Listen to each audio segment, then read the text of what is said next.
No, you have to either follow or get turbo. But I don't. We don't have enough. Hmm. No, no, always. I tried that one time because I was so annoyed with the ads, and I'm like, I don't want to even pay Twitch any money. And then I tried, and it wouldn't work. Like it didn't come off at all.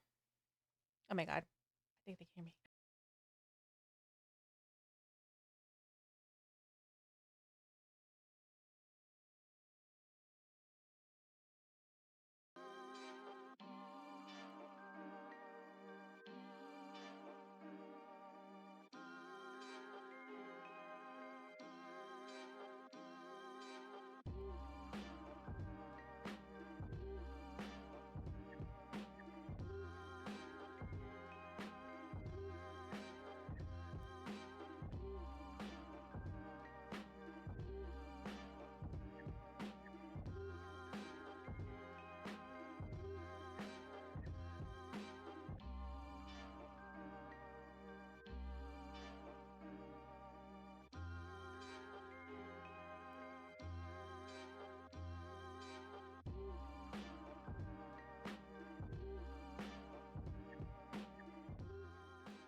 Unmute myself. Yay! Hello, hello. Welcome on, everyone.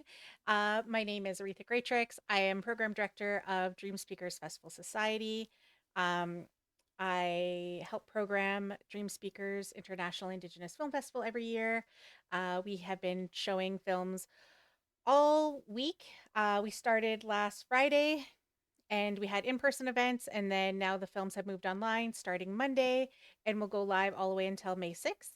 And then this evening we will be hosting a few panels with different topics. Today I am joined by Bree Island and Harley Knife.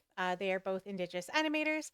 So we're going to talk to them for a little bit, and then after we will have some questions. So if you have any questions about being an Indigenous animator, uh, just keep them in mind, and then I will read them in the chat. Yeah.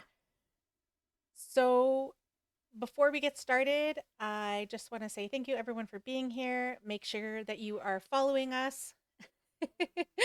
uh, Make sure you are following us on Dream Speakers. We are Dream Speakers everywhere. Dream Speakers, all one word.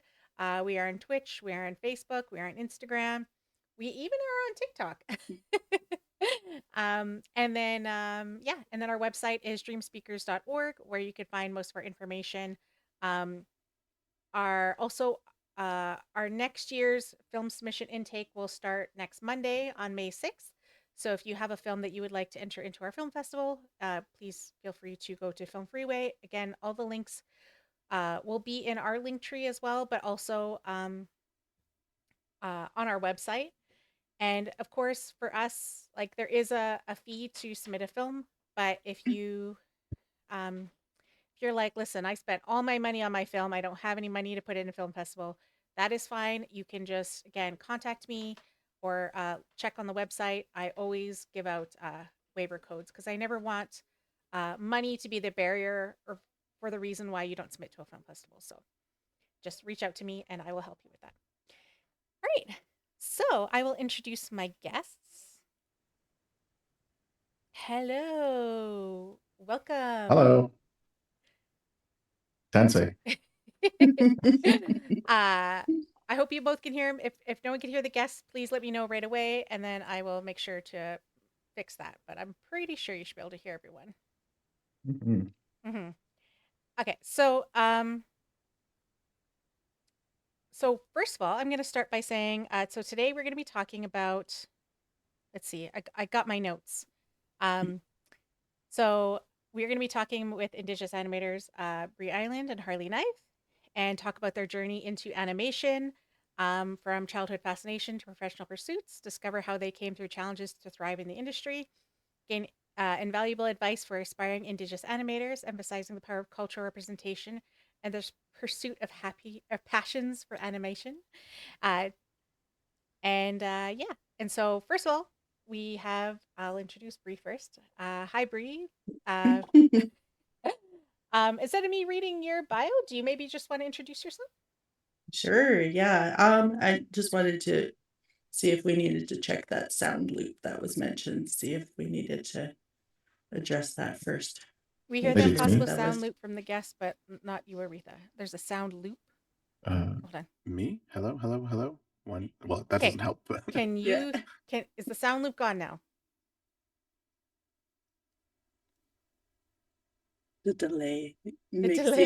I know, anticipation. right? Sounds better. Okay, I see. I Yeah, had okay. double audio there. I was like, okay, I fixed it. Perfect. I fixed it. I got it. Excellent. All right. Yeah. Okay. No, I'll introduce myself real quick. And let's see. First, my name, right? That's probably a good way to start. All right. So my name is Bree Island, but I go by Bree. So please call me Bree.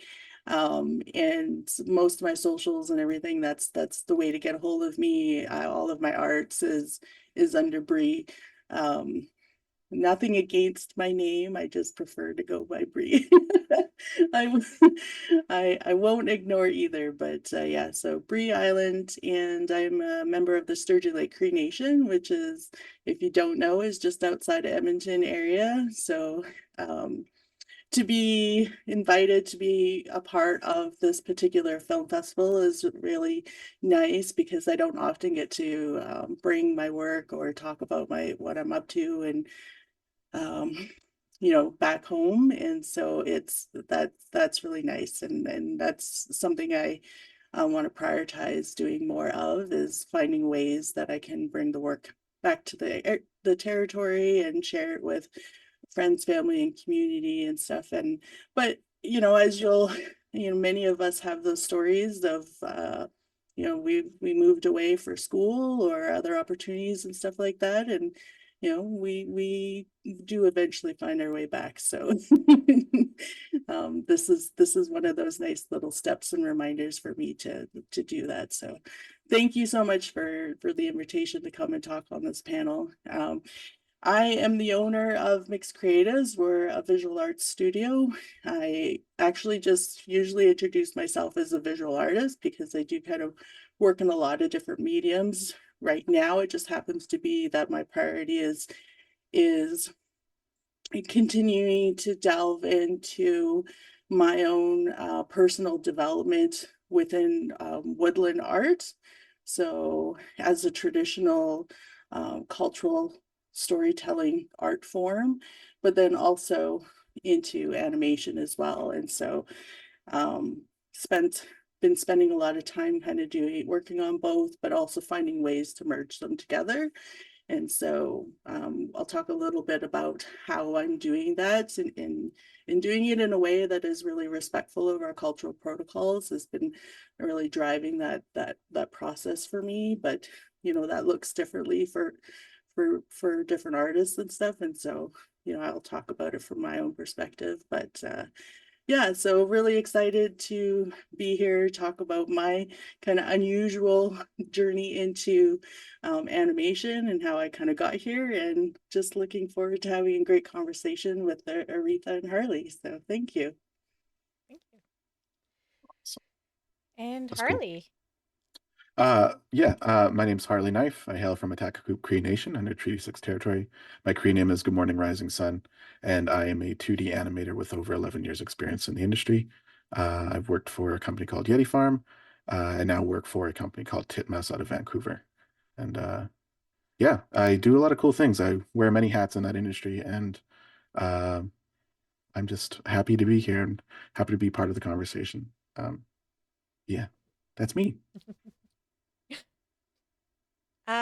Okay, so I guess the most loaded question. How did you start your career in animation? And I don't know. Harley, do you want to go first? Sure. Let's see. How did I start my career in animation? Well, it was a lot of failing, and then more failing, and then submitting myself to the idea of creator and universe, and giving myself up to the idea of that, and asking for help. And of course, there was schooling. There was Center for Arts Technology. That's where I went to school for 2 years. Got a diploma in 3D game animation. Um, but yeah, there was like a lot of hard work that went into getting my foot in the door, and uh, thankfully, I was able to do that with Yeti Farm. There was after I graduated, there was 2 years of no work in the industry because in the Okanagan it hadn't been fully cultivated yet. So I just did odd jobs here and there, and finally got to a point where you know what, I'm not gonna sit back and not go after my dreams and my goals. So I focused hard and found out that uh, the Okanagan had one of their first animation studios, which was Yeti Farm. And I reached out to the owner, and we had met through school at Center for Arts. And they, because I had networked with them and cultivated a friendship with them, that I basically had that door opened for me. And I didn't take it for granted. I knew exactly what I was going to do. And I expressed to them my passion and stuff. And I technically didn't have an interview, and I technically didn't have to give them my resume. I uh, I walked in there with my resume, but the owner at the time, Ashley Ramsey, she could see that I was passionate and she had known me. she basically said, "Yeah, come in Monday. We'll find something for you to do." When I walked out of the studio, resume still in my hand, and that's where I came to the full understanding of networking and cultivating friendships within a professional setting. And that's how I got my foot in the door and started working in the animation industry. Wow, that's so interesting. It's like I always say sometimes like for me, it almost feels like when something is meant for me, it's just almost like things fall into Hmm. place. And it almost seems like that when you were talking about like just kind of doing all these things, but like even just time and just waiting for it and just knowing that like this is something that you want to do and knowing that it kind of has its own like process of how getting started can not look like right away, but like this Yeah. process of like even not working in those 2 years, just kind of working and being almost patient for the industry that you're passionate about. Yeah. And it's scary and it's hard. And um, not getting that job right out of the first, like coming out of school Hmm. was horrifying. This was my dream and it had ended technically in a sense because I wasn't working in the industry for 2 years, Hmm. and I worked at Tim Hortons, I worked at A&W, worked at Famous Players, uh, winding the film into the old film stock stuff. Can't remember what it's called, but I did all that Hmm. work construction, and eventually I was going to start a business painting houses, and that's where that turning point happened in a sense for me, where I realized this isn't me. This isn't what I'm born to do. And yeah, thankfully it was like a moment where I felt like the world was speaking to me in a sense. I had woke up from a nightmare. My body was like, just get up and run. And I got up and I ran to the door and I just went for a run and I eventually ended up at the top of this hill, and this is where I just kind of like threw all my ideas and started asking for things that I wanted and started asking for help. And a week later, my buddy from college calls me and he says, "Yeah, an animation studio starting in Kelowna. You should reach out." And this was Ashley Ramsey. So yeah, just uh, sometimes waiting is the right move, and it feels like it's the wrong move. But if you are 100% passionate that your dreams are gonna happen, your goals are gonna happen, just be patient. It'll eventually be laid out in front of you. Hmm. Thank you. Bree, how did you get started in animation? Because I think we talked about it, I thought your story was similar, but also different in a way of how you got started as well. Yeah, no, it's really exciting to hear Harley's story because there is like I just love that it happened that way for you. Mhm. And there's definitely something to be said about, just kind of staying true to your passion and, you know, not kind of letting go of that dream and because, when it's there and it's, present in your day, you give room for it to be, you know, realized and actualized and stuff and come into being. So I think that's beautiful that it happened that way for you. Mhm. My journey was a little bit rough. It took a little bit for me to get here for sure. And I'm a little bit older and I've worked in nonprofit for in areas of education development, homelessness and housing, youth at risk, um, and employee development, strategic planning. I've done a lot of different work for our Native communities, whether it's in municipality, federal, or I even worked in Alaska for 10 years for some of the tribes up there. And so my work experience is quite a bit different. And it took a long time for me to make that call to say, this isn't for me. Like I spent years convincing myself that, the work that I was doing was beneficial for our communities. And I think as Indigenous people, we do tell ourselves that really early on that, we just want to be in service to community. And so we find ways to do that. And, you know, sometimes at the sacrifice of different things. And for me, it was, you know, work became like, you know, fully my life. And I was always available for work, and to the point that it was really starting to separate me from community and family as well. And the fact that I was living in another country and working for another tribe, like it was fulfilling work, and I was really happy to be doing it. I made some beautiful connections, and I was adopted by a native tribe in Alaska, and have those lifelong connections and everything there. But I felt a huge disconnect growing between me and my own family and my community and the issues back home. And that really started to weigh on me. And so that forced me to kind of have to, you know, say, is this really where I want to be? What changes do I need to make happen in order to stop feeling this way? And yeah, so I left a very cushy, high paying corporate job and just said, I'm just going to go out on my own and, you know, create the workspace that I want for myself, so that I can make those decisions that balance my own personal health with what I need to do and how I need to show up for community, with, you know, being also doing like work that I'm passionate about and that fulfills me as well. So, you know, trying to find that's like, what is that, you know, the gut diagram where you have the three different sections, and you're trying to find like the perfect one that cross sections everything and be like, okay, this is my happy place, right? So I yeah, so that was my decision to start my company. I was like, okay, I'm just gonna leave it all, do this, I'll figure it out on the way, along the way, you know.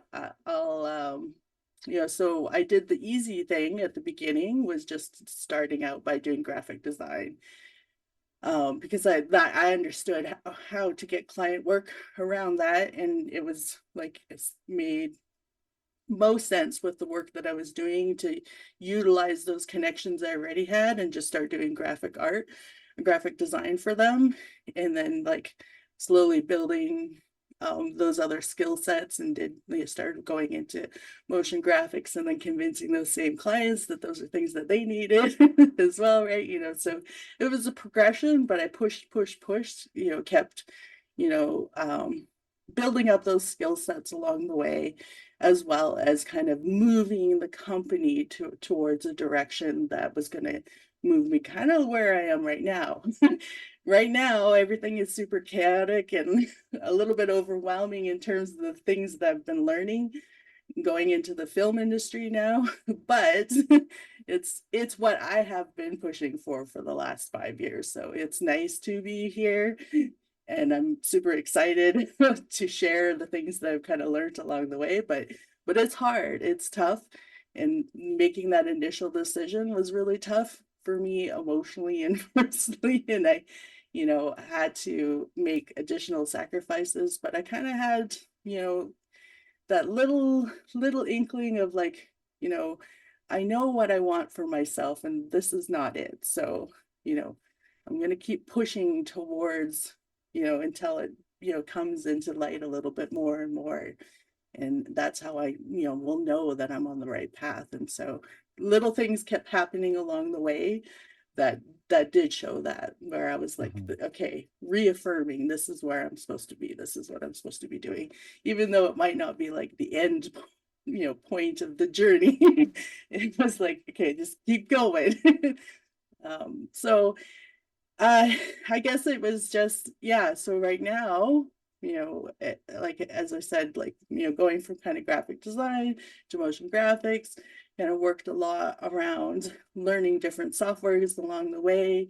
Found that we, you know, there was a lot of interest in different parts of 2D animation and 3D animation, and then um, just, you know, trying to um look at like the role that I play within the industry and bringing Indigenous stories, using those different mediums as well, kind of taking a look at what's out there right now, who, you know, what stories are being told and how they're being told, and then just kind of like recognizing, okay, like we still have a lot of work to do in terms of representation of how those stories are being told, on the back end versus just like, you know, being on the big screen and having actors and directors and producers and stuff. We need more people on the back end, on the production end of things as well.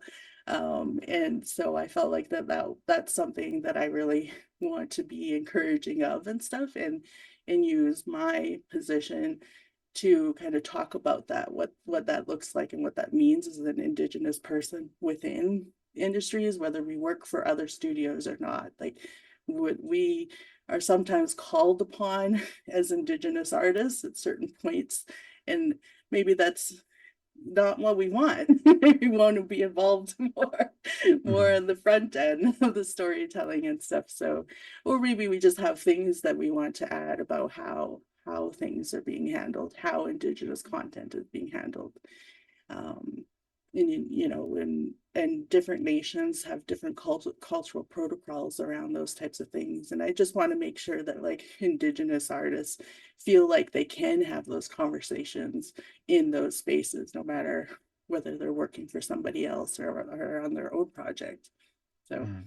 yeah, I can talk a lot about all of I could that, listen. I could listen all day. Well, and you know, that was the interesting thing because when I wanted to do a panel like this for the longest time because a few years ago, um I swear like every other email, every other conversation I had with people, people were asking me where I'm looking for Indigenous animators, and I didn't know who they were either, and I'm like, well, I don't know, and then we would find some, but I like quickly discovered that like a lot of them were in high demand. They were already working because it is true about representation, you know?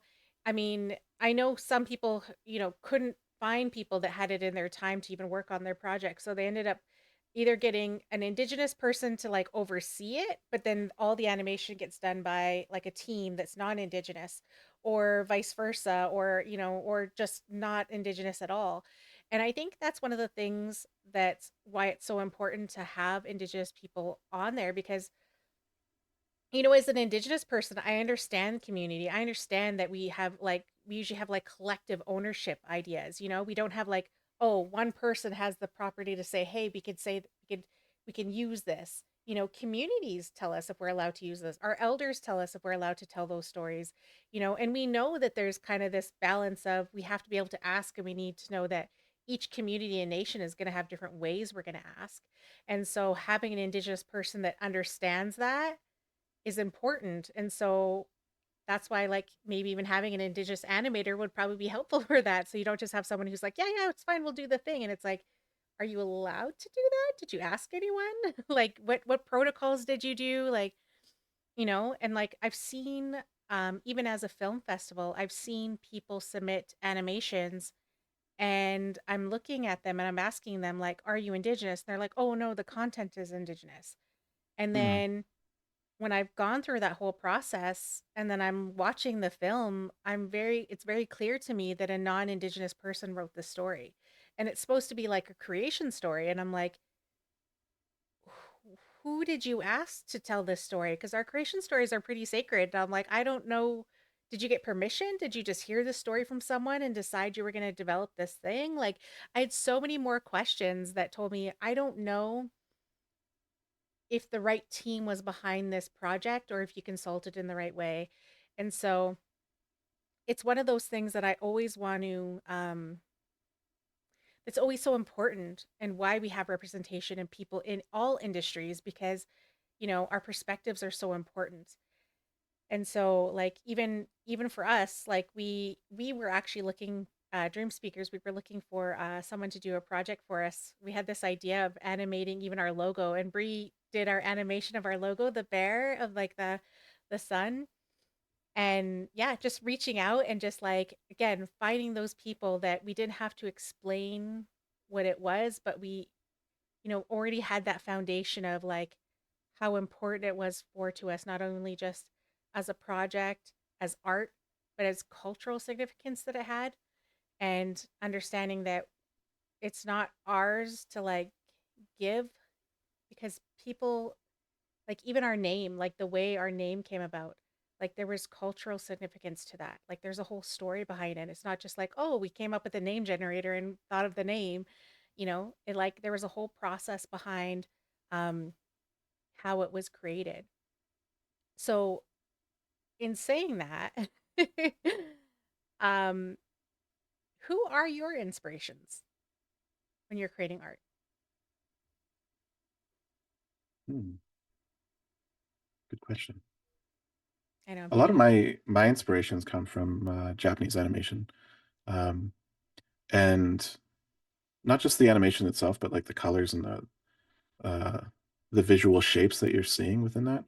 Um, I'm a big fan of color, so like Akira is a really well-known Japanese animation within Japanese fandom, um, and that uses a lot of red, and my background's red, and red is like just my favorite color. So I use a lot of Japanese animation ideas and things like that to really motivate myself to do something cool. But at the same time, it's like um, whatever I do a lot of like motion graphics too on the side, and a lot of it's for like a really low price, or some, most of the time it's free because it's like nonprofits, like um, Cousins Skateboard Community. They're a nonprofit out of Alberta, and they go to Indigenous communities and bring skateboarding to them. And they have skateboards and they do skateboarding lessons and stuff like that. And I found out about them a couple years ago. And as soon as I found out about them, it's just like that inspired me to work on their logo and animate it for them. And that's what I did. Um, and they use it on for like their promotion and stuff like that. Uh, but yeah, it's like those things. When I see something like that, where it's like going towards our communities and doing something positive, that's what inspires me to like. They didn't even pay me for it, and I didn't ask to get paid for it. I just like that filled my cup up because I kind of I live fairly comfortable, but there's that's it's work, right? And the passion outside of work kind of gets drained from the work that I do working. So outside of that, that's fruitful for me. So I tend to reach out to nonprofits and stuff like that to do those things. Yeah. Yeah. Right? Yeah, I think that that really goes back to what I was saying about how, like, as Indigenous artists, we have that additional, you know, a sort of responsibility, accountability to community, and looking for Mhm. ways that we can help out when we can, and when we are, when things are when we're comfortable, and we Mhm. have the space and capacity to be able to do that to help others in our community. That goes back to that we when we lift each other up, right, we all benefit from it. So It's like yeah. I lived both on and off reserve my whole life, but ever since leaving the reserve, there's always this subconscious feeling inside me to come back home and fix the things that are not going so great there. And Hmm. it's not even like something I've said it and wanted to do. It's just something I feel like I need to do. And it's like I don't have to say it, it's just there. And Hmm. that's where it comes to community and like wanting to lift our community up. So when someone succeeds as Indigenous, I'm constantly like praising them, like, because I mean, that just makes me happy. Yeah. Yeah. Community. Yeah, and it goes to, like, for those of us who have had to kind of get our foot in the door, or Mhm. in my case crash a few doors. Yeah. It's important that's for to continue that work by talking with those who are interested in following the path, and that, yeah, like, the door's open there now. This the you know the opportunity is there, and talk about how, um you know so for instance, like, when I was a kid, like, computers were just not readily available unless you had money, and I didn't Mhm. have we didn't have money. So we had to make do with what we did. And so, um but it also meant that I grew up with computers too. So, like, as everything kind of came out, I was I'm now used to having to stay on top of the things as they come out. So anyhow, that's a different skill set. But in terms of like, talking with youth today about, the accessibility that wasn't there for us, it especially into some of the tech fields like animation, right? So like you don't have to have a super high-end computer in order to work in animation. There are plenty of different kinds of software that you can use now today. You don't have to do like the high-end industry software right out the It's bat. like You don't have to pay for it. Procreate Dreams that just Yeah, came out, and exactly. yeah, Yeah. there's a lot of stuff, and So just yeah, constantly kind of like, sharing that information, those resources with the young folks, and just like saying, yeah, the opportunity is there. You just have to want it. You just grab it, Mhm. right? So I think that just like is kind of is part of our responsibility is the generation who busted down doors. You're holding doors open, but Yeah. yeah. Your question was about inspiration. And yeah, no, I have tons of artists that I look up to, and that I follow on Instagram, and Yes. for many different reasons, whether it's because of their use of color or their subject matter, or um and it's really really good to make those connections online, when you do find it, when you feel like someone's work kind of speaks to you and stuff. Like, don't be afraid to reach out to them Yes. and let them know. Yeah. And who Uh, knows what kind of connection and relationship you yeah. could strike up there. There's an Instagram artist named Hot Dog Water, Oh yeah, and yeah. amazing art. I reached out to him like a couple weeks ago. I'm like, I'm gonna animate one of your Yeah. things. Just be ready, it's Yeah. coming, right? Yeah. Nice. Oh, that'll Yeah, be just so reaching out to cool. them. Like Hmm. that's they're always willing to help out. And same with me. Like you see my Instagram and just reach out and ask questions. That's what I'm here for. Yeah. Yeah. Ah, exactly. Like, what did you use to, animate that? And, Procreate Dreams. Anyone can buy that on the iPad for Hmm. $20. So, Hmm. and all of a sudden you're sharing all the YouTube links that you used and Yep. send them off in the way. And who knows, a year down the road, they're animating their own things. It's amazing. It's an amazing time to be alive, honestly. Yeah. Yeah. We can have that Like, sort of imagine if we had this access. stuff growing up. I know, right? We would be unstoppable. Yeah. There's even a free application on Steam called Blender.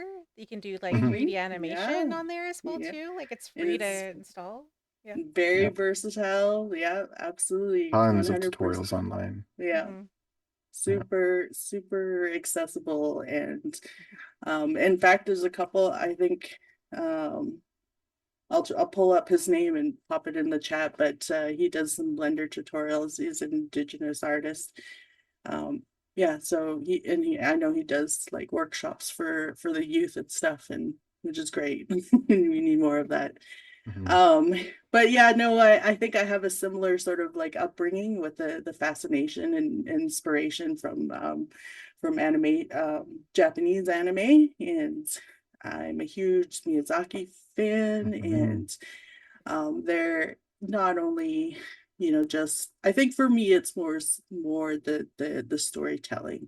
format that he is able to kind of pull out of us, the sort of the emotional connection to the characters. And obviously that's all super amplified by the visuals and stuff, Hmm. so you just Hmm. got to get sucked into it. And yeah, but I probably could come up with a big long list of other. Same here. And Sailor Moon. oh my god. Yeah, I grew up on that. And Yeah, then yeah. back in the day when you'd say Sailor Moon, it was kind of like like a fringe thing. But then now I'm like, I wear that on Yeah, my chest proudly because nice. it's Sailor Moon, right? I Yeah. love it. There's an indigenous artist who has made like some Sailor Moon Yeah. indigenous character, like indigenized the characters. I love Yeah. her stuff too. She I'm did the like, transformation, right? yeah. Yeah. It's I can't remember her name, but beautiful. yeah, amazing Yeah. stuff. Well, I was recently down in IndigiPop X and I loved that they had like a cosplay like contest, but it was not Mhm. only just like a cosplay because it was like indigenized like cosplay, like so it was like normal cosplay but like indigenized in some way, or it was this indigenous people doing cosplay. And they Mhm. both and it was like a mixture of both, and I think that's the idea of like trying to indigenize things, and I saw that a lot there. Like people had um Star Wars, like the helmet, like, but it was like indigenized, and Mhm. it was awesome. And I think it's like so inventive when you do that, when you kind of like almost like blend multiple inspirations together and kind of create this new kind of like thing. But you know what it is, you recognize them because they look, you know what they are, but they're together. Yeah. It hit my TikTok feed for the first time, and this was like mind blowing to me because I'm starting to see indigenous content that's like specifically tailored for me from Indigipop. Hmm. And it was people just like blending their indigenous characters with these like Star Wars characters, and so cool, Yeah. coolest thing to see. It was awesome. Yeah, I think it is really like, and I've seen a lot of conversation around that within the art communities as well. Just that like fusion of with like pop culture references, right? And it shows up in our beadwork, and like I've seen some really interesting ribbon skirts even with like, Yeah. but then yeah, just like kind of I think it's just another one of those steps that we um, just makes it feel more welcoming or more like normalized to see our culture in these other spaces, Mhm. whether it's like on like just common, clothing or even fun entertainment type of things. I think it just lets the young people know that yeah, it's we we should be proud to see our culture it represented or shown in all of these different ways and stuff, and that it's gone are the days where we have to go to pay to go to museums or galleries to see our stuff, right? Mhm. Hmm. Yeah. So Yeah. And I think when you were saying earlier about like how like even through your journey of like constantly doing all those different careers, really pushing forward is also recognizing all the people that have done the work to pave the way. You know, we talk about Mhm. like the film industry, the music industry, like every industry, there's someone who is like n- I mean, put your hand up if you've heard no before. And they're like, no one's gonna want that. You know, I remember like years ago, I submitted a um a script for a pilot show to this program, and basically my feedback was like, how would this fare against what's on TV now? And I'm like, that's it. It's not on TV now. Like, Mhm. and I think that was it. And I don't think, people thought that Reservation Dogs was going to make it work, just like Kids on the Reserve. Like, why would, why would, why it's trying to explain why it would be funny and why people would get it, There's so many things that we always had to try to explain. We're like, no, no, this is just our lives. Like, you don't have to Mhm. get it, but trust me, it'll be got. Mhm. Like, and it's like the people that just constantly pushed until these things were created. So now we have like a Marvel show, happening right now, and there's other shows that are in production, there's other films being in production, and it's just so much work that's being done, that's being moving forward, but it has to happen in all the industries. So like Mhm. animation, the gaming, the streaming industry, just so much work still needs to be done, but it is being done. It is being done. And there also is people who've been doing the work for a long time. So it's like, Mhm. how do we amplify all those people and all those voices? Um, yeah. So you both have worked in the industry for a while. um, can you name me what is one project that you're most proud of to date and why? I can go first. I So ever since I got into the animation industry, it was a goal of mine to work on a movie. It didn't matter what movie it was. Um, it was a goal to do this. I think subconsciously for me, it was to like see an Indigenous name on the credits and it to be there. Didn't matter if it was me. I just wanted to see something like that. I wanted to see someone who looked like me in that space.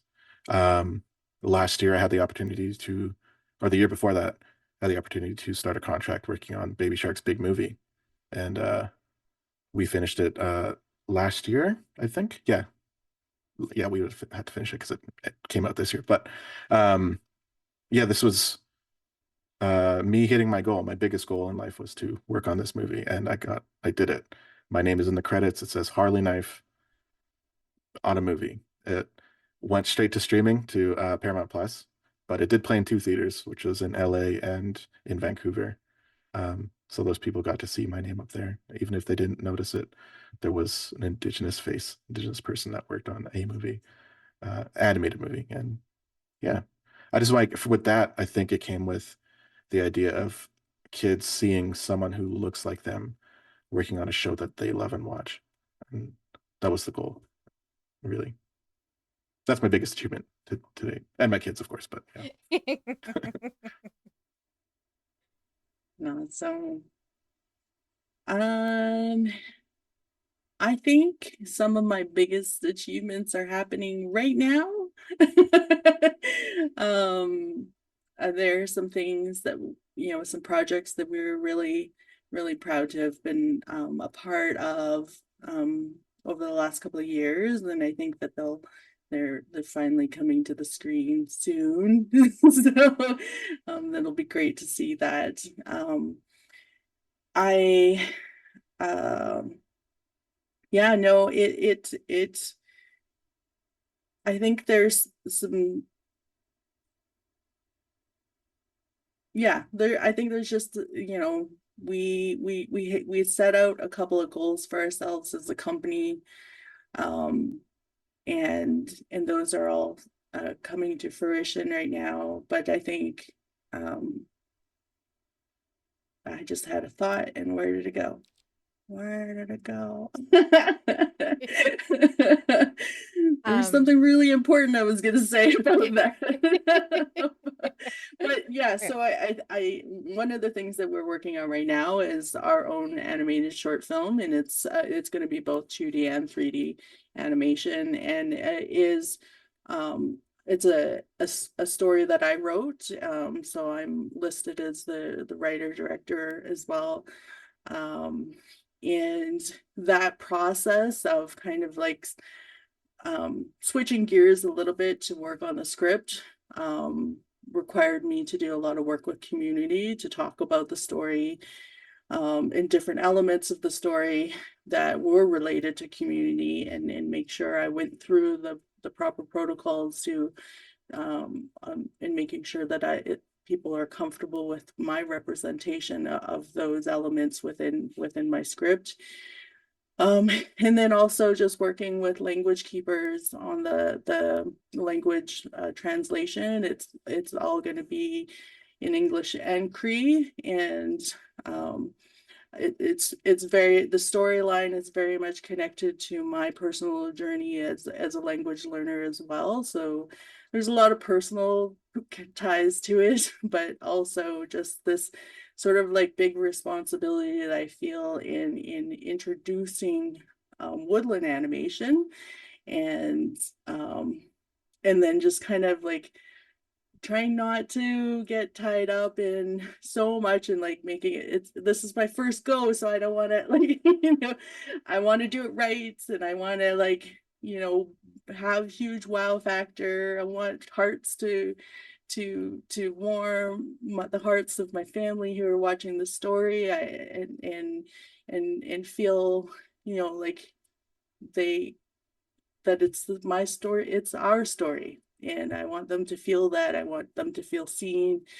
And so one of the things that I sometimes remind myself of is that the projects that I am most fulfilled by are the ones that are directly between me and community. I'm not here to tell stories for the white gaze, And I'm not here to convince the industry that they should, pick up my stuff or include me in their work if they don't understand that, if they don't get that's my priority. And so if they don't want to show it or stream it on, whatever, I'll find a way to do what I need to do to get it done and stuff. But I think that um that's a hard thing to say. Like I see a lot of people kind of um sacrifice that part of themselves when they're getting into the industry because they want their stuff to be seen, right? And so that question does inevitably come up, like, what makes you think this is going to do really well with our current content and lineup and stuff, like like, well, I'm not creating it for you, so Mhm. but I don't also think that the industry should continue to devalue the indigenous economy as well. Like we are creators and consumers as well within the whatever landscape you want to look at, the Canadian landscape or North American landscape, and whenever we consume and put money into things as well. So we should be recognized as, uh, I don't know what the consumer population that they should want to, Mhm. tailor content to, and do a better job of understanding what it is we want to see. And so I kind of just like my eyes go a little weird when I hear people ask that question. I'm like, well, I don't know. Like, I know what my community wants to see. I know what we connect with and stuff. And Mhm. but yeah, anyhow, that's another conversation. Well, I have to say when I was in the meeting and that question came up, I was like, when you're angry and you immediately feel really warm? I was like trying to fight the urge to not be like really sassy in the moment because I was like, mm-hmm. But I was kind of really annoyed that you would even ask. I was like, okay. It's just I kind of was caught off guard, but it was like, oh, I get it. I get it that you don't think it's gonna work, but I know there's an audience out there somewhere for it because Mhm. like anything, even as a filmmaker and a creator myself, one of the things a mentor of mine gave to me one time was you're an audience member too, and make something that you would want to watch. And it was Mhm. something that I thought was funny. I liked it. I would have watched that.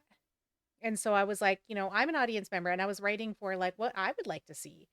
And I know that I like a lot of shows too, so I obviously know that I'm a viewer. And so I know there has to be other people out there like me. Mhm. Mhm.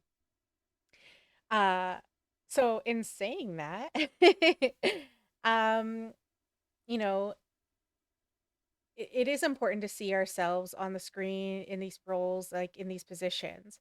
So, like, what advice would you give to people who are interested in becoming animators?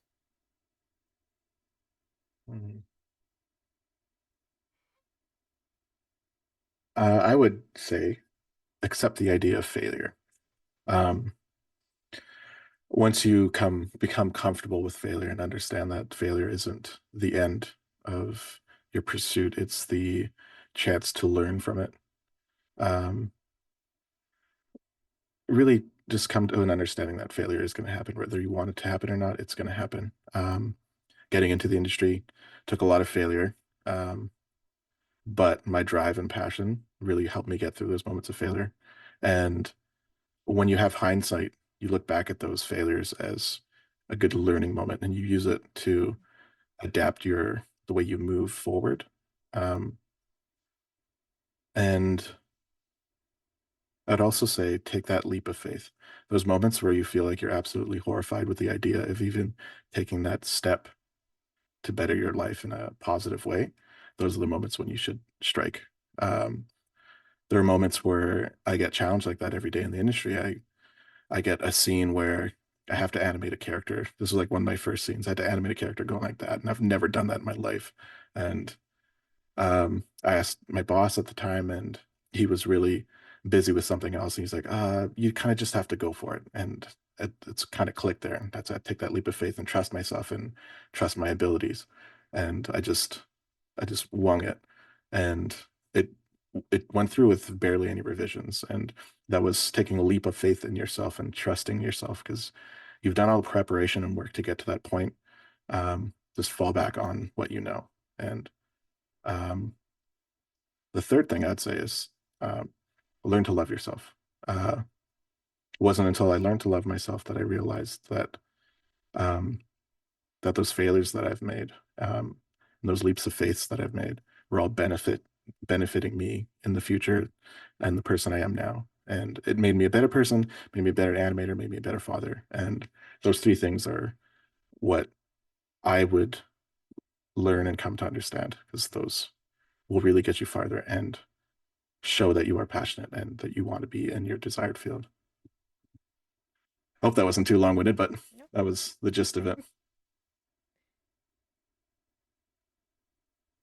Yeah, yeah, there's a lot to be said about um making the decision to get into the industry and but I think my main point would be to just be open to the idea of you're always a student, you're always learning and be willing to make that a part of like your process, to give room to that to personal development, whether it's personal development or artistic development or technical development. Give yourself room um to make those a part of your regular schedule, um because I think that's where frustration comes in when you get to a point where like you are over your head or anything like that. Like it if you don't have that sort of mindset of like, oh, I can just learn this, I will learn this, and we'll learn this for this purpose, like you can get really down on yourself about not being able to achieve something that's been put in front of you. So just being willing to learn and just like Harley said, fail at sometimes. Like you're not going to learn everything right away. I like to think that I'm a pretty quick learner, but I do know that I'm very stubborn about certain things too, and like that so maybe I'm not as quick at in some cases. I have to like stubbornly put more time into it and accept that I'm not the best at it, but just being willing to learn, and then connecting with people that are having those same sort of conversations about why you're doing the work, right? When you hear that and you find that in somebody else, like bring them into your circle and continue to have those conversations, that sort of like peer connection about and being on a shared journey really is really helpful in those moments when we feel like we're either not working on projects that are fulfilling, or we've heard no a few times more in a row than we would have liked, but having that sort of like artist peer sort of circle is really nice and helpful to move through those moments as well. So I guess that's part of like taking care of yourself too, right? So, but in terms of other like sort of like technical or um, advice around getting into the industry or working for other studios or other projects, whether as a freelancer or like as a contractor and stuff like that, feel free to reach out to me if you have questions about how to handle those sorts of agreements and in negotiations, and I'd be happy to share with you my thoughts on that. And usually they're to your benefit, not to theirs. Same, but my DMs are always open. Yeah, I guess that's it for me. I mean, I was just gonna ask the anyone in chat if they had a question for anyone, or if you had any questions that you wanted to ask each other.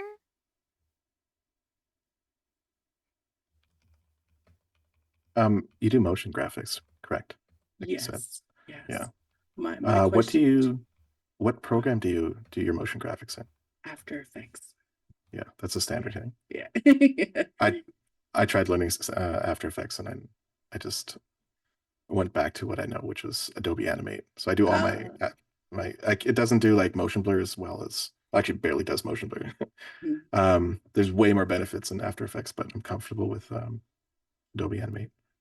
I'm Yeah, gonna learn that it at some and point. that is just how it is sometimes too. Like I've had Animate on my list, and like I've used it for certain projects, but I wouldn't say that, like, I could do everything in there, and I probably am not using it to its full capacity, but that's because I already know other things that do those, and Hmm. so I kind of Hmm. just fall back on that. But that is how it is sometimes, right? Like Yeah. but yeah, keep poking at it. I'm talking to other people, not you. You know what you're doing. Yeah. I But was doing like tutorials learning After yes, Effects, but I was just following them to a T and I wasn't actually learning. right. Um, so like if you look at my Instagram art page, there's like a whole bunch of posts where I was learning Adobe or I can't remember, After Effects. And then after that, it kind of stops because that's when I realized like, oh, I'm not learning anything, but I'm learning. Yeah. Yeah. And like I had a couple of other things that I really kind of wanted to dabble in and stuff, but then Blender came around and it's like, oh Hmm. well, now, like, we got to learn that. And it really is, and it really is super accessible, Hmm. and there's just so many tutorials out there. And I have seen like people who are not artistic at all really get into it and create some really beautiful things. I'm like, you can't say you're not artistic now. You're an artist now. Yeah. But, and then also just to have, artists leveraging it there, and kind of like playing around with it and stuff, and then seeing like a sort of an evolution of their art with using something like Blender, like moving Mhm. into 2D animation and stuff as well. I think it's beautiful when artists like take that step to kind of Hmm. grow in those different areas. So yeah, no, Yeah, definitely. there's a big toolbox out there and there's a bunch of tools in there. I was even learning augmented reality stuff, making filters and stuff for Facebook. Um, and just like playing with everything you can find, get your hands on, especially if you're interested in getting into these fields. Um, it's a big toolbox. Yeah. Grab a hammer, grab a wrench. They all do something. We have a question. The question comes from, there's a whole bunch of letter numbers and I don't know how to pronounce it, so I'm just gonna ask the question. Mega Brat '07. Mega, is it Mega Brat? I I was think like, so. is it the okay? How do you put together a script to follow so when you start the animation process, you know what to follow so it makes sense to the audience? I've been on the back end of that part, so I just got to the animation part. I am working on a script, but it's like I haven't delved those two worlds yet. So um, Yeah, so that's something that I'm working on right now with our project, because this is the first one that we are doing from script to end. So yes, storyboarding, absolutely. Like there's different parts of the animation workflow that when you're working in a studio, you tend to be part of, like, just one section of that mhm. pipeline. So not everyone has their hands on everything all the way through, and so I think that um given our, we're working on our own project independently and stuff, so now I'm finally getting to do that right from beginning to end. And yeah, no, it's there. So you might get into the industry, or whether, like, whatever it is you went to school for, and then get a job, whether it's like a storyboard artist, or you do comps and stuff like that. Like Mhm. so you might have a skill set specific to that part of the pipeline. um so yeah, if you're looking at stepping back and kind of looking at it all together, like there's definitely a long It's like pipeline to. there's a big web that funnels into what the final product is. So if you're looking to get into the tech industry, it doesn't necessarily have to be animation. It could be, again, storyboard artist, builds artist, background design, design itself, animation, effects animation. There's got to be a sound guy. And all these things come together to make the final product. So, and Yeah. scripts is like one of the first things you get into before that all starts. That's Yeah. pre-production, right? Yeah, and so that's something that I'm learning a little bit right now is, to do the timing, right, of Mhm. the art with along with the storyboard, right? So there are so I guess that's like, back to the question of like how you match up your script with the actual art and then the visuals. So yeah, that's usually done pretty early in the process. Mhm. And then you know exactly how many scenes you got to work with. And then you go, oh my God, what have I done? Why are we making this 14 minutes long? Maybe we should cut it down to 8 minutes. I don't know. Yeah, So, that's a big production too. yeah. Um, So yeah, but that's fairly early in the process. I would say it's like scripts then storyboards, right? Yeah, yeah. Yeah. So Because when I get the storyboards, I have the scene and the builds artist, background artist design and all that has it all figured out. And I Mhm, just see my characters, the background, and then I have a little box that has the storyboard. And then we have to best match that with in line keeping in line the proportions of the characters. As long as you're getting to the point of animating those characters in line with the storyboard, then you've done your job. mhm, mhm. I hope that So answers your question. I had a question for Harley. mm. I'm open ears. You can see they're really I big. need to know what your schedule is for the next 10 years. I got some really good news for you. Um, a lot of the animation industry, for anybody who doesn't know, is contract based. Mm, I had just recently come to the end of my contract. So my summer is wide open. They're saying that September, the next contract's going to start up. Um, so I'm looking forward to the time off because I've been kind of burnt out. But at the same time, my cup is being filled up by taking on speaking roles. mm, And I've been doing that. I just got back from my reserve in Saskatchewan. Another goal of mine was to come full circle and speak on my reserve. And I was able to speak to the community. And then the next day, I was able to speak to my old school. And the reception and the engagement I got from the kids was just overfilled my cup and mm. gave me everything I wanted. Yeah. So again, my schedule's kind of wide open and I'm just accepting as many guest speaking roles and I'm open to offers. That's what you're asking. Awesome. Food for thought. So he's available. Yes, yes, yes. Um, is there any other questions? Angie said, "I love that." Thank you. Yeah. No other questions? Uh, I'm hopeful that we can have a similar conversation next year and build Hmm. off of this conversation. I think there's definitely a lot to be said about the animation industry and where it's at right now, and just this need that you were speaking to about, that there are Indigenous animators out there and they are in high demand, and many of them are tied up with their contracts or working for other studios and stuff like that. And but we have so many stories that need to be told. Hmm. And And like we're all animation, working on something too. yeah, exactly. Yeah. And animation is such I think when we come from these cultural backgrounds where we have these visual storytelling art forms, you know, that we have that are a part of us.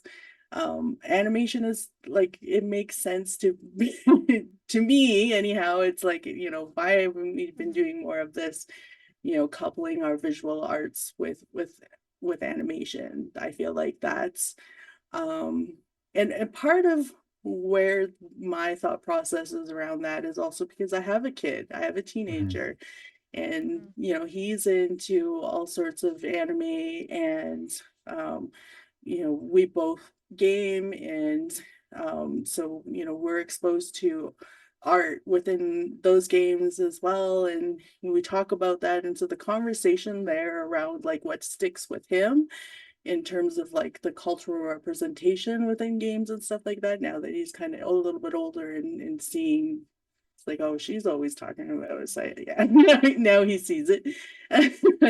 But like that's what we need, right? And this is how we revitalize culture and conversations around, you know, language reclamation and stuff like that too, is like we keep looking for those ways to insert it so that it sticks with the youth, right? Mm. Mhm.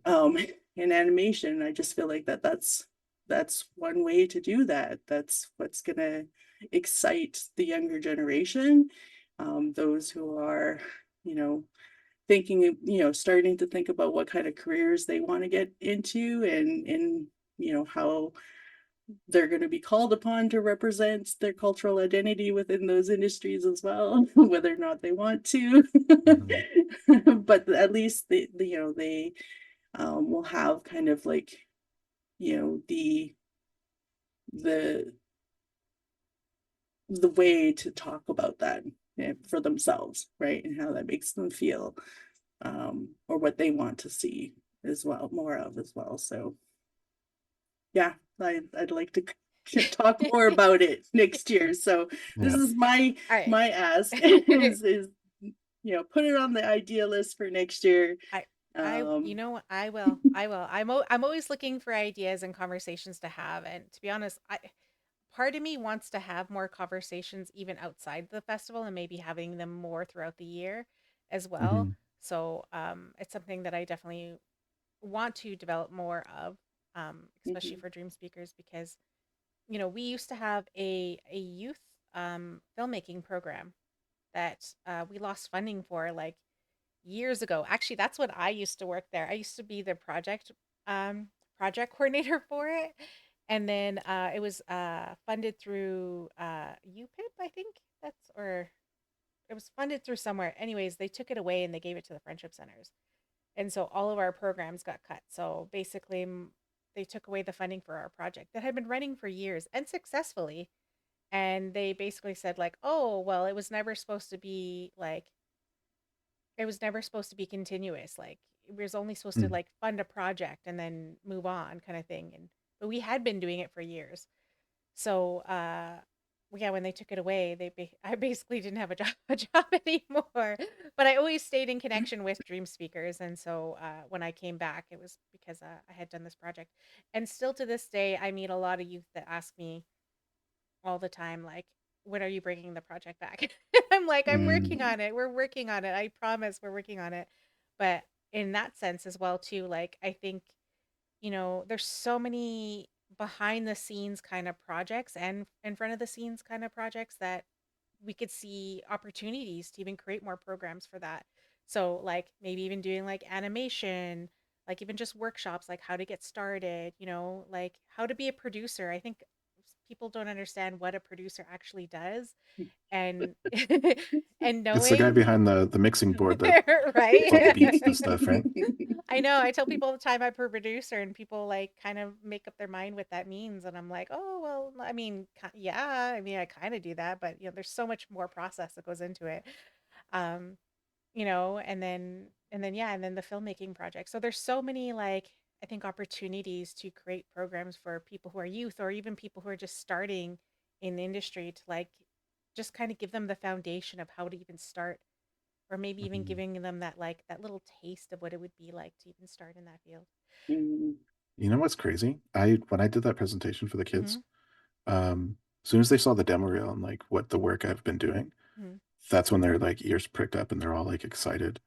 And when it came to question time, they asked like, "Oh, did you do that animation?" I was like, "Yeah, that was all me." And I like was kind of I don't know if it was unbelievable to them, but it felt like that's the vibe I got for them. I'm like, "Oh, like that could be me in a sense." Not to like Mhm. pat my ego, but like Mhm. that was my goal is to hopefully inspire those kids to like, Mhm. someone who looks like them made these cartoons and they could do that too if they really wanted to. For sure. mhm. Yeah. Yeah. I mean, I still have people like ask me like, you did that? And I'm like, well, yeah. Like, Yeah. but that, I mean, part of it is that they see that I've done other things and they kind of just associate one thing with me right now or Yeah. whatever. And so they're like, oh, you do all of these other things. And but that is just like, yeah, youth need to be able to see themselves in their, you know, community, their own other community members and stuff, or whether they're relatives or not. Like they Hmm. need to have something to look up to and know that that's possible, and that means so much to for you to be going back home and Mm-hmm. Hmm. and showing them that and talking to them about it, because it's one thing to read about it online To or see a be like, person or face to just, face, yeah, like, yeah, exactly, or just see your name on there, but it's another to make that personal connection. yeah. Who knows, like out of that group of 40 kids or whatever, you inspired one or two of them to live it out Hmm. too. Like that's amazing. Mm-hmm. I made the mistake of one of them asked me if I had merch, and I was like, "Yeah, I brought some stickers for you." All of them got up and started rushing me, and I was like, I'd put my hands on, and be like, "Wait, sit down. We have to finish these questions first." And then as soon as we finished them, they rushed me again, and I had to jump on the stage and like slowly hand out stickers. This whole That's thing was fun. awesome. It was really cool. Oh, I um, love that. Mega Brat asked again. Mass asked. Oh my God, can't speak. What could I do to get into the animation industry if I'm junior level? Yes, because a part of it, that those getting those jobs, it's like, oh, you need like 2 years experience or something like that. Honestly, for me, it would Mhm, be to work on your demo reel or your portfolio, and this is supposed to show your best work, everything that you're capable of. Really, the goal is to see that you understand the fundamentals of animation, follow through, overlapping action, um, uh, anticipation, posing. Your posing's on model and all that stuff, and um, if you want to get into the animation industry, really work on this and show that you understand that. There are resources out there. Just look up the 12 principles of animation, and you'll get a list of things. And it'll also lead to tutorials and um, really like use that resource as much as possible and don't give up. Um, if there's a job that you're trying for, you might not get that job, but someone in that position of hiring might have another job later on down the road and see your name, um, and see that you're passionate and constantly trying. That might be the job for you. That might be that foot in the door. So just don't give up. Keep trying. Keep working on your craft and becoming a better animator. That'd be the best way to do it. It's Mhm. yeah. Yeah, I think it really depends on what area of animation that you're looking to get Mhm. into. Like there are different ways to show your work that might work, work for, storyboard artists versus, 3D character models or whatnot. But there are, but I guess like the kind of overarching advice would be to exactly what Harley said, just, put your work out there, whether Mhm. it's like, a portfolio web page that you have up there that is linked to all of your socials and stuff like that. So if anyone stumbles across you or is searching for, Indigenous animators, like hopefully your page will pop up for them.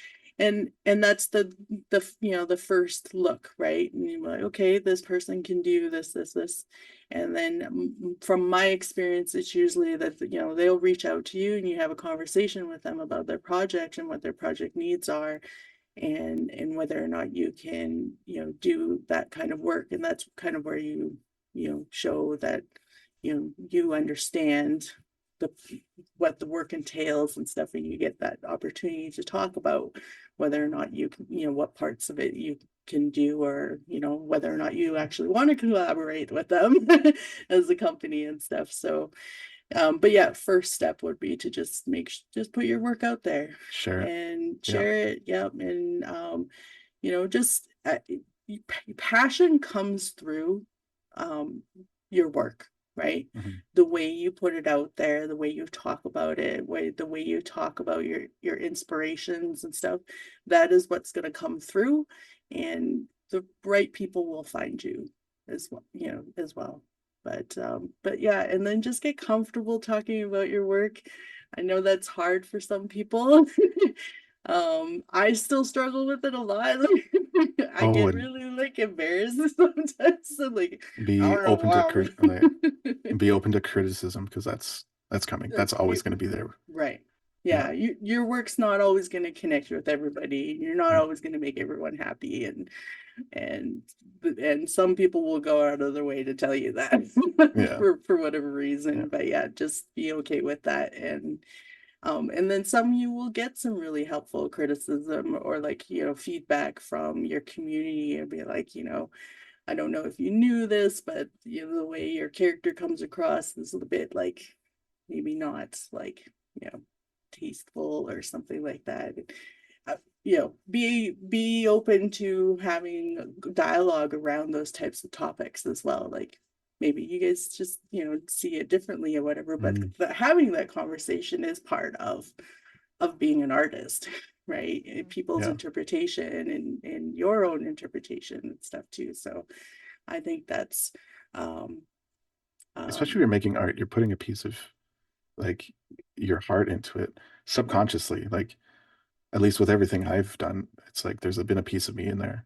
And those things that those jobs where you absolutely love it, those are where like the biggest criticisms come from. Those mhm, jobs where like you're like you hate it, you're like, oh, this is gonna come out well, it's gonna be received poorly. Those are the ones that just like fly through like perfectly well. But the ones you love are the ones where because you're putting your heart and soul into it, right? And you have the most on the line for it. And when you get that criticism, it's like, oh man, I failed. But really it's just, yeah, Mhm. getting used to criticism. mhm. I have a question for Bree. Go ahead. Yeah, yeah. When you went from design, like I'm assuming you're doing logo design, right? Mhm, mhm, And then you switched over to doing logo design plus animation. mhm. How was it um, convincing the clients that they needed it to be animated? Because I went through something similar, and I'm just curious. Yeah, no. You know what? I think that this is something that all artists and business entrepreneurs go through, right? Like making a decision about like, okay, so now we're doing something new and we need to convince people that it's a part of this, like, that why they should go for it, right? So, at the beginning, you do it for free a little bit, Yeah. or you do it or you offer to do it free for, like you said, your cousin's skateboarding Hmm. organization, right? Like, so you look for those opportunities to lift up others in the community by giving them something that they can use forever and whether for free or for cheap. And so yeah, I tend to I give a Nietzsche discount all the Yeah, time. me too. So When I first got into it, I was doing like, this is really lowballing myself, but I was doing $50 an animated logo, which is oh. ridiculous. To do that is really, and like a lot of the work that I pumped out at that year was a lot, because a lot of people were just like, yeah, $50 for an Yeah, animation for yeah, sure. yeah, And then I was like, I'm getting really burnt out from this. I'm gonna start charging higher, and then it slows down. But yeah, then I'm burnt out, so I'm like, I deserve more because I'm putting in more work. yeah, And then it got higher, and then it just slowed down to like a drip. But yeah. at the same time, I was doing more work that was beneficial to my Hmm. cup and filling that up more. Yeah. Yeah, no, at the beginning too, like, when as we're learning After Effects and stuff like that too, like, so I wanted projects to be able to apply those newfound skills to. And part of one of the big things that actually really helped us kind of grow as a company was that we did graphics for streamers on Twitch, Hmm. which and we did animated logos for them. We did their overlays and like these cool fancy transitions, and we did animated overlays as well. We did their notification, some the pop-ups and stuff like that. And then even just the regular graphics stuff. So, I'm not going to tell you how many emote designs I've done, but let's just say I'm glad I'm not doing them anymore. Hmm. But like, yeah, those types of things, working for individuals and stuff, give you that opportunity to put to practice those skill sets too. So Mhm. like you got to be okay with that, right? And find a way to, like, kind of evolve from that, if that's what your goal is, right? Some Mhm. people I know, streamers I know on Twitch who are still streaming, and still doing, like, they're still emote artists, 5 years later. Like, they love it. So that's cool. But that just wasn't where saw Mhm. myself staying. But I would definitely recognize the value of the experiences that I had, as an artist working for streamers, and kind of the business lessons that I learned along the way as well was really helpful. Cool. I mean, I like that. and speaking of Twitch, both of you, and I didn't, I mean, I knew Harley has and it's so funny. Calling you Harley just seems so wrong to People me call me Tiny all the time. because I'm like, because, well, we knew, well, I know Harley as the tiny robot, or so I call him Tiny or Tiny Robot. Um, so and we're part of the same stream team, so that's how I know. That's how I knew of Harley. And that's I was like, when we were talking about doing this panel and talking about animators, I was like, "Hey, I have a friend. He's like an animator." I'm like, because I know like I said, this is conversation that I've had with so many people looking for Indigenous animators, and then of course Bree. I think I don't remember how Christine knew of you or how she met you, but because we were looking for the animator for our logo, because again our logo has like a whole story behind it, and so we were like, yeah, we just wanted something to animate to put in front of our whatever, and so when you had done it, we were like, uh yeah, she was just like, hey, yo, no, we there's another animator, and I'm like, ooh, so what I've got, so now we know two animators. um so yeah, so oh my god, I lost my train of thought. What was I gonna say? Oh, yeah, so Harley, sometimes you will stream on Twitch and you've done animations live on Twitch if you're not playing Marvel Yeah. Snap. Yeah, yeah. I'm my bread and butter right now, but Yeah. Um uh and Bree, you have a Twitch account. So do you hold conversations? Do you like what do you do when you're on Twitch? Yeah, so I don't really stream anymore. I did, and I am a Twitch affiliate streamer apparently still. I guess they don't take that away Nope, from you they don't once you take it no. get away. in. Yeah. So Yeah. so I guess I could start up streaming again. I you know, I honestly I love the stuff I designs for my channel, and like, so my Twitch handle is Killer Bree, and I've actually held that name for, I don't know, a long time, over 20 years. I've been using that as a gaming handle. Um, and so all my stuff is bee themed and like whatever. It's cutesy, but I like it. Killer Bee? Killer Or Bree. Bree? Okay. Yeah. And but yeah, no, I'm back when I was streaming, it was mostly just with games. So I, you know, uh and it was like, to be honest, like, learning about streaming, um, that came up again also because my son at the time was interested in it himself, and at that age, they can't have a channel for themselves. But so I figured, well, I should get in there and learn about it, learn how to set up a channel, learn a little bit more about how it works and stuff like that. And yeah, so I did that, and um and it was just a way to connect a little bit more with my son and have a better understanding of what his interests were, and be ready to help him with his channel when he was ready to start streaming, and he does have a channel as well. So it's, and then yeah, just kind of got sucked into doing design work for streamers, and that was fun too. But no, I I mostly just just streamed games because for me it was just like a de-stressor, kind of unwind and let Hmm. loose in gameplay. And I'm really terrible at some games. My reputation is as a gamer who doesn't know how to jump in games. So like constantly failing at anything that has any sort of platform jumping and stuff. But yeah, it was just another way to connect with community. And yeah, but maybe I'll stream again. I actually did a few different things. Um we did like a coffee and chat stream once a month with other streamers. We would talk about gaming topics like music in games or art in games and stuff like that, and just like have fun. And then I also did knitting streams for a little bit just to give it a go, because at the time I was starting to see a lot more crafts people being promoted on Twitch and stuff, and I thought that was really cool, and I'm glad to see that that's still a thing. Mhm. And yeah, and then I talk about um shared a lot with other people who like other artists and stuff like that who were interested in streaming, and like I'm happy to like talk with them about how to get Streamlabs OBS set up, or like whether or not they need graphics or whatever. But for the most part, it's like, hey man, if you want to do it, like you don't have to have everything completely set up and ready to go. You could just press live and just go.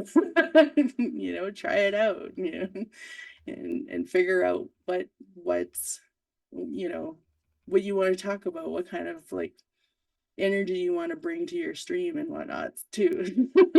Like, are you just doing it to have fun and get some laughs, or you Mhm. sharing the love of games, and or just trying to connect with community, whatever it is, like you'll find your community there. I think it's Yeah. cool. It's a cool Mhm. platform. Um, two things. I appreciate that we're both graphic designers, so I'm assuming you've had a moment where someone is like just working the grind, comes into your chat and like, hey, love your channel. Do you need animations done? I'm a I do emote animations and stuff like that.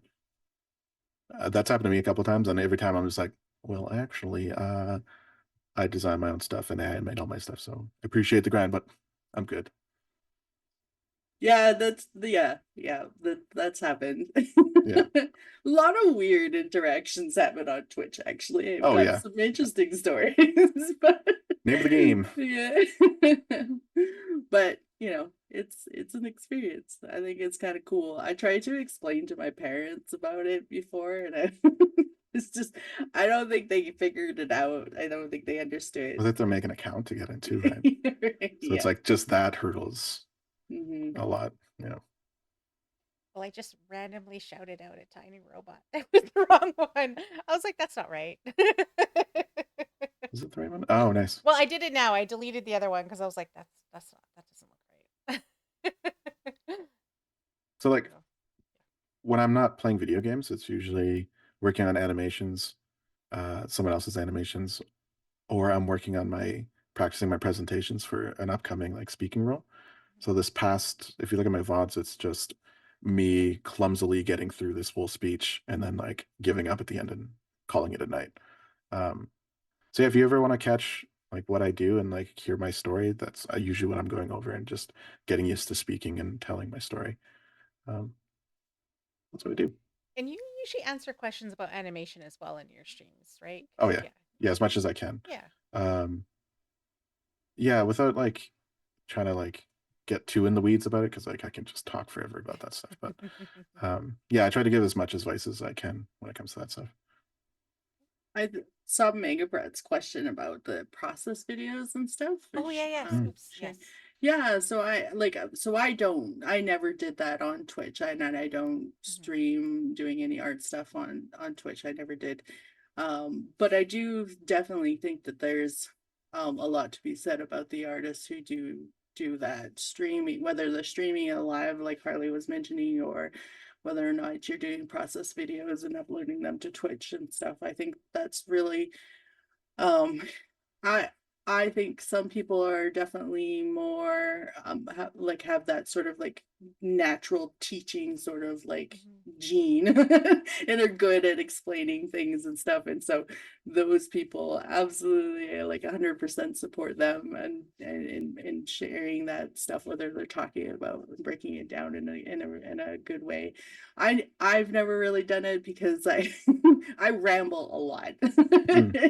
And my storytelling format is usually like rabbit trails. If you listen long enough, you'll see that I eventually bring them all together. But yeah, you have to be able to kind of follow that. And I think that's like a trait for certain indigenous storytellers that you have to like, it's a learned skill and as well as like a learned listening skill.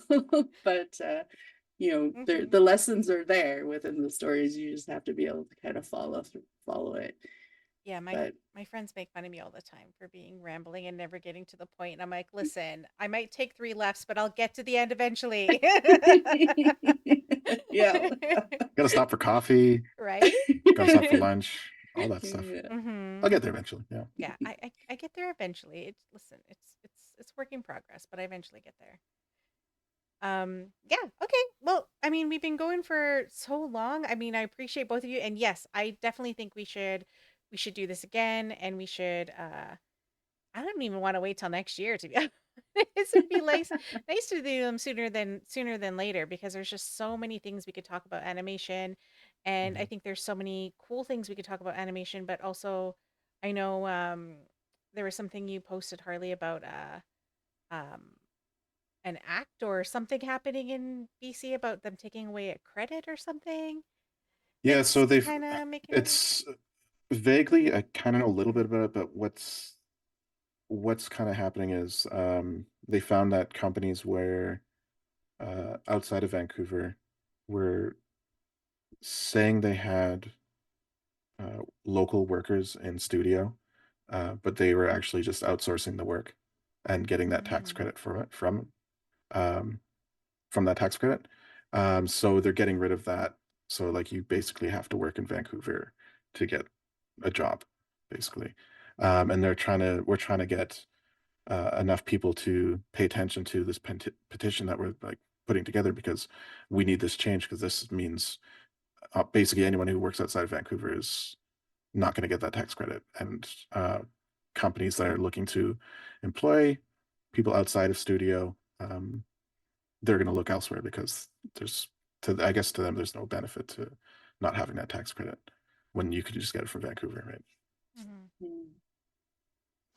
It's kind of devastating for the industry, especially in the Okanagan, because it's very big. It's been going for like 15 years now, and to get to this point, um, it's kind of like a slap in the face, and it just doesn't make sense. Like, I get that some people were taking advantage of it, but at the same time, I have two kids at home, and um, Mm. the proof is in the pudding.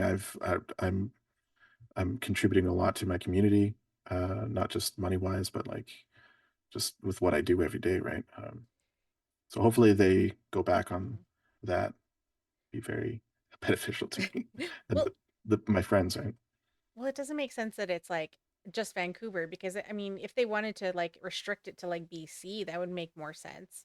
But Hmm. like if people were like, um, because I mean, and that's the problem. There's always someone who's willing to look at and bend the rules or try to find a way to work the system. And then when people find out, it just ruins it for everyone else because Hmm. they're taking advantage of the system. And so it's, yeah, It happens is everywhere. like a really scummy thing to do to be Hmm. like, yes, we have like two workers here that are collecting the tax benefit, but we're outsourcing the work to like uh, Hmm. overseas and stuff like that. It's Hmm. just, Mm.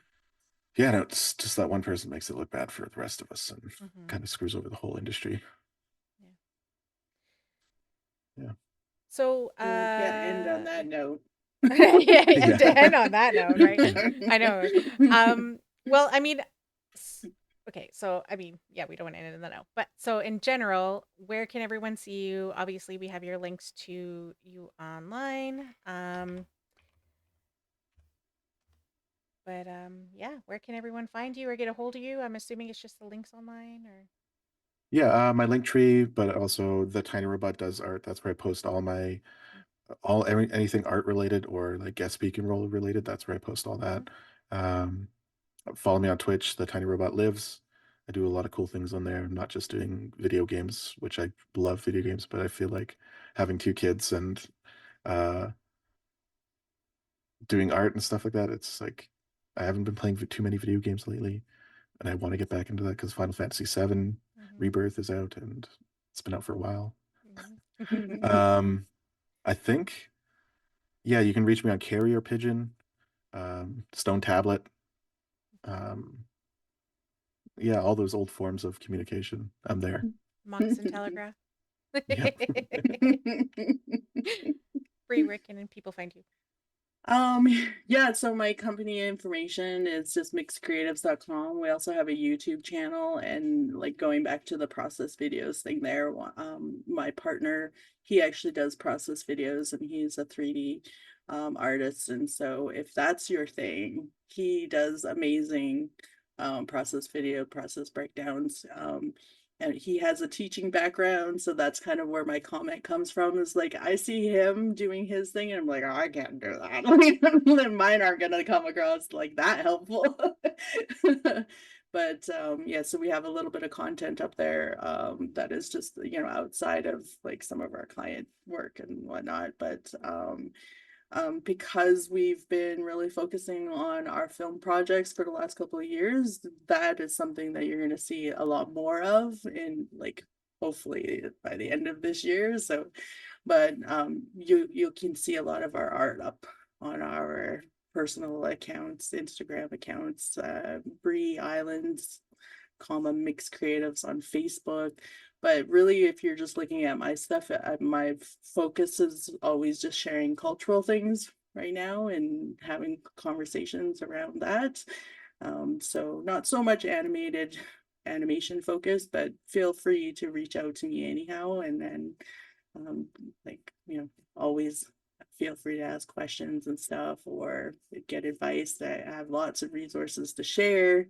um, I wish I had time to kind of put together a real nice like resource package and share that like as an Instagram post. Like here's like, and maybe that is something that I'll work on because I think that would be really useful rather than it just all being sitting in Mhm. my head and what whenever someone asks me. um, but yeah, no, happy to connect and definitely you know, help Um, along the way. I would just like to share that the save animation interior, the what's it called? Petition to like if anybody wants to sign it, just to like help secure other people's animation jobs in the Okanagan, sign it just to show that we support, local animators and stuff like that. If that's okay, if I could share that. Yeah, yeah. I don't know if you can share Hopefully it the link. doesn't. No, I just got timed out. Oh no. Oh. It's okay. No! Don't time. Hold on, hold on. It's just a tweet to it. Okay, hold on. Can you I'll DM it to you on yeah, DM it to me Discord. Um, and then I'll post it. Perfect. It also gives like a full breakdown of what's actually happening. I'm horrible at explaining things. This is probably why I don't do trainer videos, or I haven't yet, but maybe I'll try. Who knows? Um, but yeah, again, it gives a better breakdown of what's actually going on and what has happened. So check it out. It's if you want to sign it, it's super beneficial to us and might actually help us save a bunch of jobs here. Um, yeah, thank you. Just Dreamspeakers, are you running a Discord group or anything like that? No. Or do you just run one through for your channel? So I do. I have one that actually I have multiple ones actually. Okay. So I am the community manager for the Four Directions, which is an all Indigenous stream team, which is Sorry. Harley. But we also created the Twitch Indigenous Alliance. So we're trying to get more Indigenous people on Twitch because we're trying to convince Twitch to give us a Heritage Month. So we're trying to highlight that also not only are there Indigenous people on Twitch, but like Indigenous itself is actually a big umbrella term, which is there Indigenous people all around the world. So our goal is to have 100 members by June, and we're really close. So if you would like to join, just let me know. I'll send you the link to it. And you can also add me on Discord too, because yeah, we have a Yeah. the Twitch Indigenous Alliance has an open group that, I mean, not open group, but if you're Indigenous, you're invited to it once you join the alliance. Um, and then yeah, and then I have one. I co-own one with two other streamers who are also two women of color as well. So uh we all share one because for me, I'm like everyone and their dog has a Twitch Discord. I was like, let's listen. We're friends. Let's all just share a Discord, and then that's what we do. It's called the Vixen Speakeasy. Yeah, no, I was just thinking that maybe that would be a way to also continue the conversation. I mean, Mm-hmm. many artists are inclined to be gamers, and I think that that conversation of like, Mm-hmm. of at whether it's on the Dreamspeakers Discord or somebody else's, Yeah. to have that conversation where the crossover is there. Mm-hmm. And there's also a Discord channel called the Indigenous Game Devs. Are you part of that? Yes. Yeah. So No, there's I don't know if I'm a part of it anymore. oh. Tend to I tend to leave groups if they I got know. too Did you too know much. there's a limit of 100 Discords you can be in? I No, I did not. didn't. My friend maxed out. That's why I know there's 100. I Wow. Yeah. haven't because yeah, I do the same thing. If I start putting them in folders, and then after a while, when Yeah. I'm like, I don't even remember why am I in here, and so I'll just start leaving random ones. It's funny because I actually left my friends that I didn't realize I had, and Oh then they were like, "Come play a no. game with me," and I was like, "I can't find your Discord." I'm like, "Oh wait, I left yours." Yeah. I was like, "That's who Whoops. Discord that was." I'm like, "Now You I must have remember." kicked me out. Oh. But yeah, Um, I just want to make one shout yeah, out, yeah, and yeah. it's to the company that made this game called Never Alone, which is about Yes. uh, Inuit uh, tribe, Yeah. and it's a Mhm. full storytelling game. It's amazing. They just announced the second one that's Mhm. coming out very soon.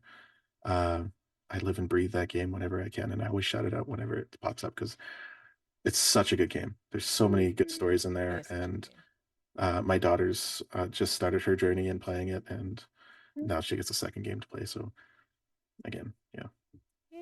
if Yeah, you're no, looking for an awesome game to play, yeah. that's a great game. And the background story around how that they came to develop it in the first place, and the company who made it, they did a lot of great work to make sure that they were doing it in Mhm. the right way, in the good way. Um and getting those permissions and stuff. So it's a really good example of how a company can collaborate with um nations and tell and help tell their story. So it's beautiful. It's a beautiful It's game. awesome. You're getting so much information from it. Yeah. Um, you're getting video essays about what's going on, what's happening in the story, and what Mhm. it means to those tribes and those people. And the story is just a great game too. It's made me cry. And Hmm. again, I like to push it as much as I can.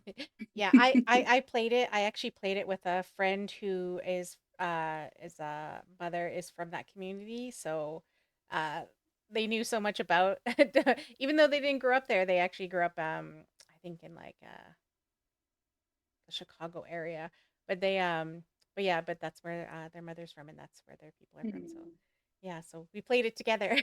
And It's it is. awesome. It's such a beautiful game. Yeah. Right.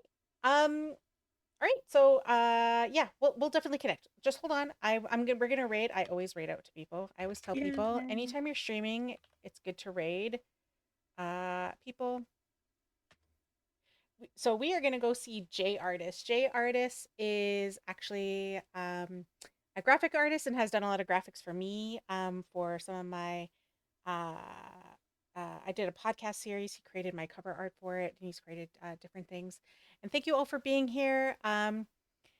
We will be back tomorrow with Greg Koyas, who is the inventor of Slow Media and also works at the Indigenous Digital Film Project or program at Concordia. No. Oh my God. What is it? Vancouver Capilano University. So he'll be doing a presentation talking about both of those things tomorrow, and then on Thursday I will be interviewing my friend Roger. We are both filmmakers, so we're going to do a one-on-one. And then on Friday we just added one. We will be doing a Q&A with filmmaker Jamie Borkblind, who just did a feature documentary called Reconciliation. And then this is like a 10-year film project. They were actually sick on Sunday, so they couldn't come to the Q&A. So I was like, you know what? We'll still do a Q&A. So we're going to do it online. So if you haven't seen the film, you can watch it at dreamspeakers.org on our Eventive site and come check it out.